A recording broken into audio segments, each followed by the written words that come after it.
First step, we're going to do the Serradura. To do the Serradura, it's really simple. What we've got is some cooked condensed milk. I've cooked this condensed milk in a water bath for 30 minutes and then cooled it down completely, and now it's in this bowl. The next step is going to use some softly whipped cream. So I'm using some softly whipped cream. So I'm using this non-dairy cream. You can use even a dairy cream if you want. Just ensure that you whip it at 5 to 7 degrees Celsius and not more than that. If it's warmer, it might curdle. So just add half of the whipped cream, softly whipped cream, into the cooked condensed milk.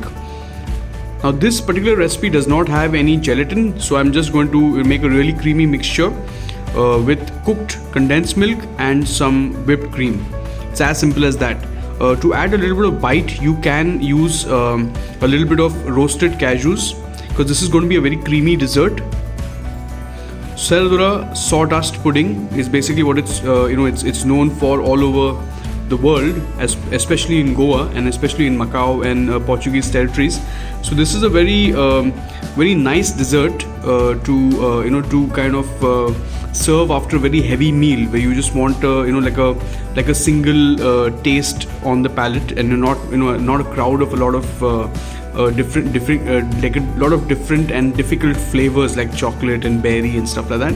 So this is a very simple product to kind of serve after a very complex meal, a very vanilla dessert of sorts. You can see that we've mixed it up with the cut and fold method, just ensuring that it's well mixed and we have not degassed or deflated the batter. So this batter has to then sit be set immediately inside the glass or inside whatever container you're planning to serve it in. So don't let it go into the refrigerator. We're going to pan this immediately. So this is going to go inside a piping bag like that. So I'm using a piping bag because I want to be on the cleaner side of things. Don't want to dirty the glass or dirty the bowl in which you're serving the Serradura.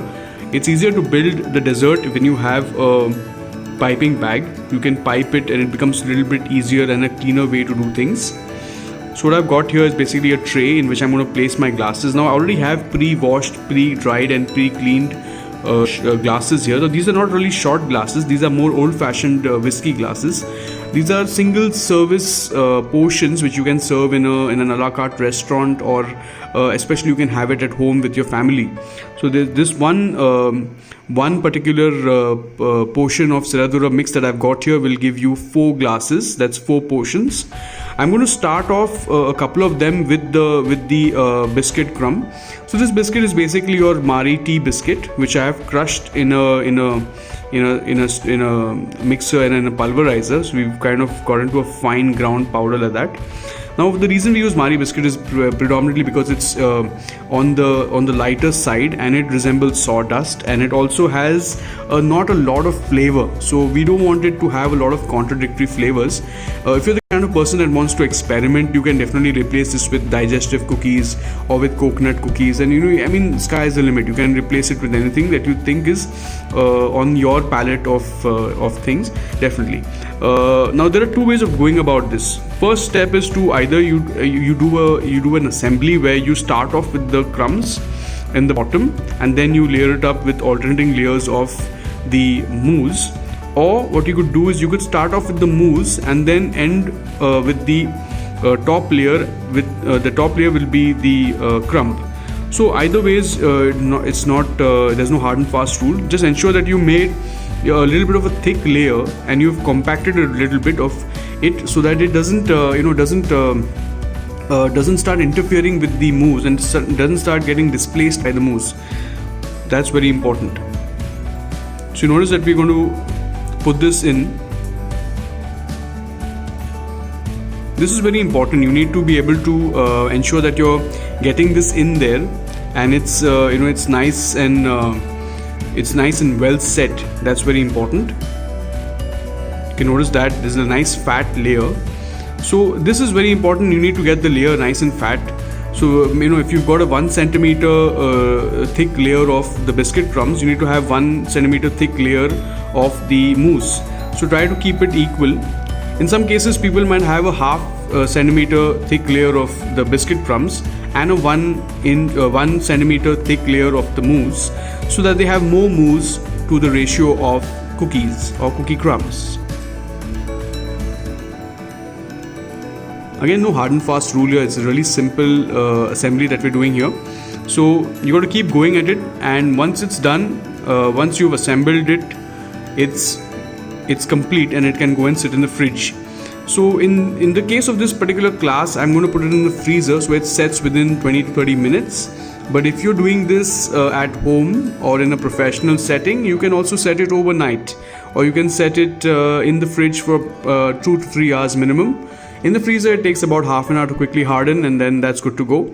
But I wouldn't really advise you to do this, in the freezer all the time, because it really makes the mousse very hard set, and that kind of spoils the end result. It makes it a little, it aids condensation. So that kind of spoils the whole fun of the cellular in the end. But that being said, if you can control the freezing, so you don't, so the product doesn't freeze and it just sets and you can pull it out of the freezer, then yes, even the freezer works. So you can see that we've got two kind of settings. So we've got one setting where we've got crumbs, mousse, crumbs, and we're going to put a mousse on top. Then we got one setting, we got the mousse, the crumbs, the mousse, and then the crumbs on top. So both ways work. You can do whichever way you seem fine, you think is fine.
So the next dessert that we're doing is the red velvet shot glass. So for the red velvet shot glass, we have two components of this dessert. We have the red velvet crumb. So this is the red velvet cupcake, the eggless red velvet cupcake, which I've crumbed. This crumb is basically just going to sit there. We're going to wait on that. We're going to take out the cream cheese frosting that we made earlier, and we're going to soften the cream cheese. So I'm going to use this nozzle. That's the flat round tip nozzle number 5, cake decor nozzle number 5, and this is basically again going to be used for the mousse. So the cream cheese mousse is basically or the cream cheese frosting is basically going to be softened and put into this piping bag.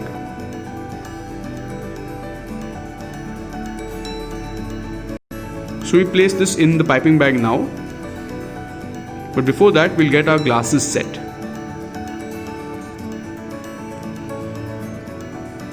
So you can notice us just aligning the glasses, getting the glasses organized. So you put all of the cream in there. Now always remember, when you're filling a piping bag, never ever fill the piping bag more than 3/4 its volume or its capacity, so that it doesn't burst open or it doesn't become difficult for you to handle. Yep, that is almost done.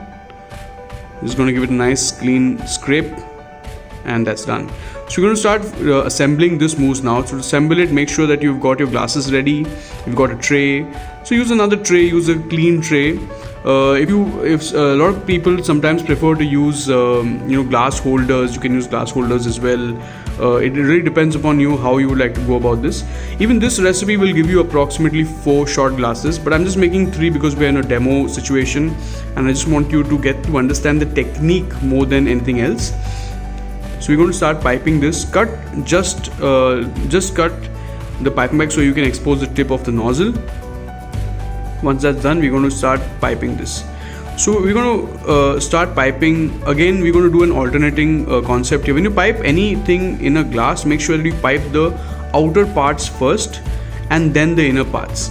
So the outer parts need to be piped first and then the inner parts, so that makes it easier for you to get this going. So you can see we pipe the outer and then the inner.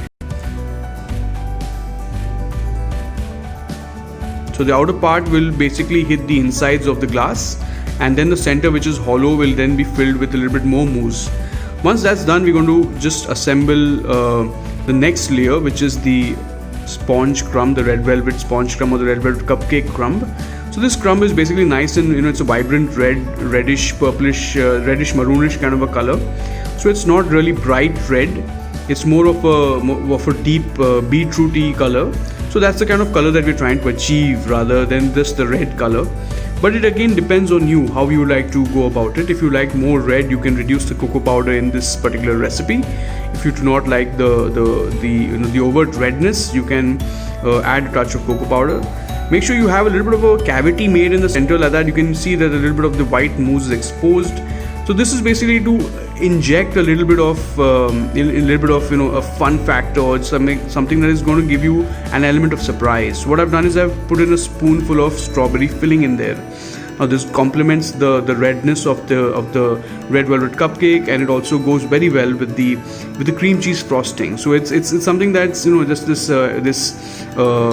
surprise element. So the fruit filling I'm using is a ready-made fruit filling from Mala's. A 50% fruit filling is good enough. Any brand will do, and we're going to put enough so that you see the entire area is covered. What I'm going to do next is again pipe the next layer of cream cheese mousse or cream cheese frosting on top. Make sure that you always try to notice if there are any flaws or if you need to compact this in any way. So if you need to compact it, yes, you need to do that. Just make sure it's nice and it's patted down like this, so that all parts of the red velvet crumbs are kind of compacted into the layer of mousse. It looks very attractive like this way. Also, you're trying to achieve like this rustic kind of finish. You're not trying to achieve a very perfect finish here. A rustic finish it goes a long way. And if you're the kind of person that likes alcohol, you can even douse this with a little bit of vodka or a little bit of strawberry liqueur. Goes very well. Again, you're piping, but this time you're piping drops like this. So you're just piping drops in this particular fashion. So this is going to give you like just a little bit of an artistic value, to be honest. At the end of the day, you got to eat this as well, so it has to look pretty, and it shouldn't look it shouldn't look drab. You should try to work with it in terms of making it look pretty as well. Once that's done, you need to again top the last layer of your sponge crumbs on top, the red velvet sponge crumbs, so that again when you pipe it in this fashion, you get this beady design on the sides, which you can see from the sides, and that really helps you because you don't tend to use up a lot of sponge crumbs this way. So you tend to use up fairly less amount of sponge crumbs because the top is not even, so it makes it a little easier for you to go easy on your sponge crumbs. Again, if you're planning to put alcohol, please don't put it in this layer. Only use the layer before this, so that you have all the goodness of the alcohol hidden inside as a secret in your red velvet shot glass.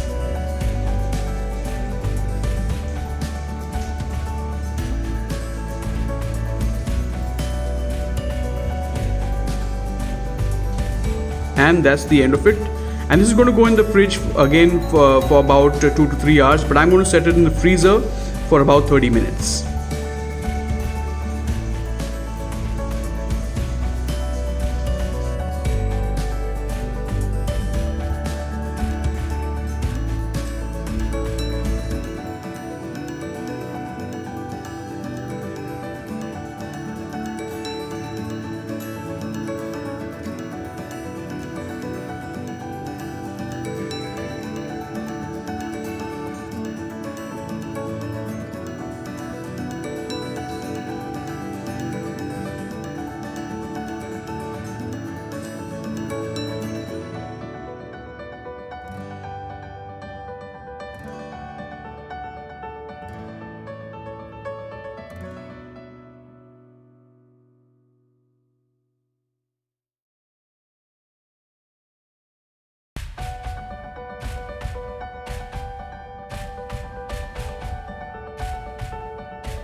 So the third dessert that we're doing in the glasses is the Oreo Chocoberry shot, or the Oreo Chocoberry mousse. Basically for that, what I've done is I'm going to make two kinds of ganaches. One is a white chocolate ganache, one's a dark chocolate ganache. I'm using a simple ratio of 2:1 here. So 2 parts of chocolate to 1 part of cream. This is basically melted chocolate, that's really warm, or you can even say hot rather. And I've added cream, which is also very hot but not really boiling. I'm just going to mix it up so to ensure that there are no lumps in these in the ganaches. So when you mix them up, we need to kind of give it a nice agitated motion like this. Make sure you're covering all parts of it. I prefer to use a microwavable bowl in case this sets on me in the air conditioned room. If it starts to set or I need to do any other multitasking, I can still microwave this at a later stage, and I can get back to square one, and it doesn't have to hamper me. But if I do this in a steel bowl, then I need to use a Bain Marie. So both ways you're fine, just a matter of convenience rather. Once your ganaches are ready, what you're going to do is you're going to add in whipped cream. So the whipped cream quantity that's going to go inside this is again a soft whipped cream. It's not a very stiff one, it's a soft whipped cream that when we add in this whipped cream is meant for both the ganaches. So I'm just going to eyeball this, put half in this and half in the other one. So what you're going to do here is make a more or less a runny mousse, so that this mousse basically again is devoid of any gelatin. There's no gelatin, either veg or non-veg. We don't require it. We're setting it with the help of the setting power of the chocolate. So the chocolate also has a little bit of setting power, and obviously temperature works in a wonderful way in this particular recipe. So what you're doing is you're using the setting power of the chocolate to set in the fridge, and that's what's going to hold this particular dessert. So as I've done the white chocolate mousse, I'm also going to do the dark chocolate mousse with the remainder of the cream. So again, this is going to be slightly on the bitter side. If you want to make it sweeter, you replace the dark chocolate with the milk chocolate, like a Dairy Milk or a Amul milk chocolate, or any other brand for that matter. So this is something that's easier to replicate at home as well. You'll notice that there's this egg tray, which is really conspicuous looking. So we've got a washed egg tray here with the glasses in this slanting position. So I'll tell you exactly what's going to happen with that in a moment. Let me just finish this mousse now. So you just basically go in a round fashion. You don't have to cut and fold. I mean, there's no real particular way you may deflate this, because really the non-dairy whipping creams are very stable. So you don't really get a lot of loss in terms of degassing, even if you have an agitated motion hip. And for our end product, we just want a creamy mousse, so we don't really mind if it is a little less airy as well. Yeah, that's done. We're going to bring everything to the center, mix it up, make sure there are no white streaks or any kind of impurities or any kind of unmixed portions in this particular mousse. And these are done. So we're going to keep this on the side, and we're going to start building the dessert in the glass. You can see these are nice and done. They are ready. Flowy. You can see almost like a flowy consistency, like a chunky flowy consistency. So this is going to be easy for me to pipe. If it's very hard, it's going to be difficult for me to pipe. Once it's done, I'm going to start assembling the dessert in the glass. To start that off, I'm going to take first the strawberry filling. So this is a 50% fruit filling, strawberry fruit filling, which is of a Mala brand. This is an Indian brand available all over Western India. If you don't get this brand, you can use any other brand which you can get at your supermarket. Really wouldn't make a big difference. If it is a 50%, it'll always be tasty. So what I'm going to do is just kind of mix this up a little bit. So I've got like about 5 large spoonfuls here, and I've got about 4 glasses. So I'm just going to divide this among these 4 glasses. So what I'm trying to do is basically, these glasses are already at a slant. So what you're trying to achieve with this is basically you're trying to achieve a slant on this particular dessert, where you can see the strawberry filling is on an angle. So that will give you extra room to place your crunch element or your biscuit element, and just artistically looks more appealing. I mean, we've done flat before, so you can see this is a little bit of a slant, and it just looks more appealing. I mean, you can keep it flat as well. There's no problem with that either, but this just looks a little bit more pleasing to the eye. So I'm just going to go ahead with this. So we're going to do this for all the 4 glasses, and then we're going to let it rest. So ideally, once this is done, you should refrigerate this for about 20 minutes in the fridge, not in the freezer, in the fridge, with this crate, with the egg crate. Now, for sake of our classroom, what I'm going to do is I'm going to put it in for 15 minutes in the freezer. So just to help it set a little bit. But again, remember that this is more to just to chill the glass than to set the filling, because the filling has got so much of sugar, and sugar is not going to really set in the fridge or the freezer for that matter. So this has been sitting inside I've taken this out of the freezer, and this is pretty much, you can see it's gone on a nice slant like that and set. So this, once it's set, I'm going to start to in the cavity here, I'm going to start to put the Oreo cookies. So the thing with Oreo cookies is I was trying to achieve this nice taste pattern, which is basically crunchy Oreo cookies with their white cream inside. So that's what I was trying to achieve. If you want to replace this with some other cookie, you can even replace it with brownie crumbs, you can replace it with sponge crumbs. That's entirely up to you. I just prefer cookies. I mean, it's easier, it's something that even kids love, and it's something that if you do at home, I'm sure your kids will go crazy about. Again, crush it up. If you feel it's too big, you can just crush it down, or I would not really recommend powdering this in the machine or in a stand mixer, but I would say rather just coarsely chop them. That's really good. You want to see that white and black medley. You're just going to place it there, so you have like more room, right? That's what I created. I created more room. So in one level, I've got 2 flavors. So that's just an artistic way of doing it. I mean, there's nothing to it other than that. So once this is done, I'm going to start. I'm just finishing all the cookies here. So this basically takes up 4 glasses, this particular recipe, and I'm going to start with the building of this next. So when you put the cookie, you don't really need to put it in the fridge for any time, because the cookie is not going to set. So it's only the gel that you need to set, or the filling that you need to set. So at this stage, what you can do is you can immediately start to put the mousse in. So when you start to put the mousse in this particular dessert, you need to start off first with the heavier mousse. In this case, the heavier mousse is the dark chocolate mousse that goes into your piping bag, and that will be placed above this strawberry filling and Oreo cookie crush. So that's very important because the moment you've got this on top, you can then put it in the fridge for some time, and then the last layer goes on top. That's the white chocolate mousse. So this is quite simple. The assembly is quite simple. What you got to keep in mind is whenever you're working with these mousses, always keep temperature in mind. Make sure the mousse is not very hot. Make sure the filling is very cold set. That's it's very important to these basic things like that are very important. Again, what you're trying to achieve is you cover the outer area first and then a little bit towards the inner area. Now what we're trying to achieve is basically you're trying to get this nice 1 centimeter thickness. Now my glasses are pretty big, so I'm looking at 1 centimeter. You can kind of go according to proportion. If your glasses are small, you can go at half a centimeter thickness, but make sure you can prominently see it.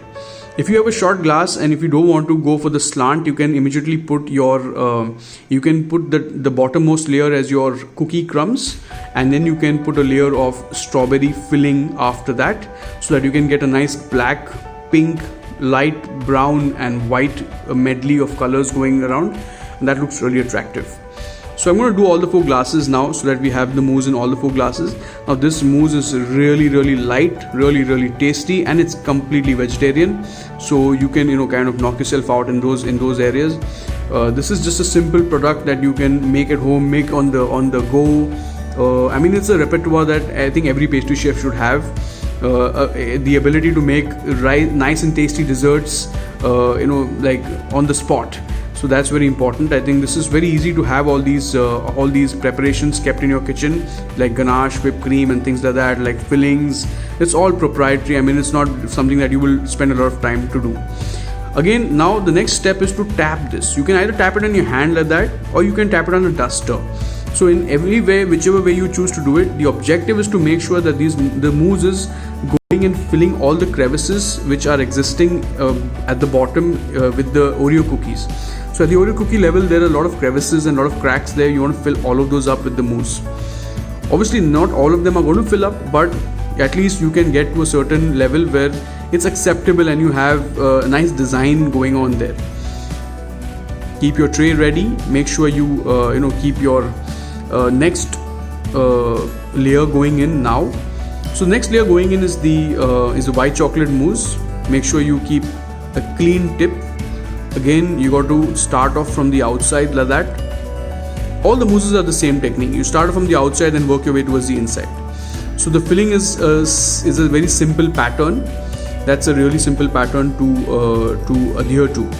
So we're going to repeat it with all the other glasses, and then again we're going to set this up in the fridge.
Now to do the garnishes, we've got a couple of garnishes happening here. So I'm doing one garnish, which is this chocolate circle garnish. So it's quite simple. I mean, I'm just going to do a zigzag of chocolate. So I've got some melted white chocolate compound here in a piping bag. I'm going to snip the piping bag and start just going crazy on this acetate sheet. So this acetate sheet is something that you can get off any stationery store. This is a regular OHP sheet as they call it. Make sure you just go zigzag on this. So you create some gaps there in the chocolate so that it looks really attractive. I mean, that's what you're trying to chase, right? So you just go zigzag, just go crazy. I mean, you don't have to have any kind of a particular pattern, but make sure that whatever you do, that your zigzags are in two forms. You have a front and back, you have a side to side, and you have a diagonal. So you have like this crazy amount of chocolate play that's happening on the acetate sheet, and you got to once this is done, you got to let this set a little bit. So once it's done, you got to let it set a little bit, so that only then can you easily go ahead and cut it with these cookie cutters that are just lying beside me. Make sure that you put enough so that you don't have too many gaps there. So you don't have too many gaps there. You need to wait for this to set a little bit. Now I'm working in an air-conditioned kitchen, so it's going to set really pronto. But if you're not working in an air-conditioned kitchen like this, you want to use a cookie cutter that fits the size of this. You should not look very, very big and look ugly like that. So you want something that is small enough to fit on this the top of this or fit right into this glass.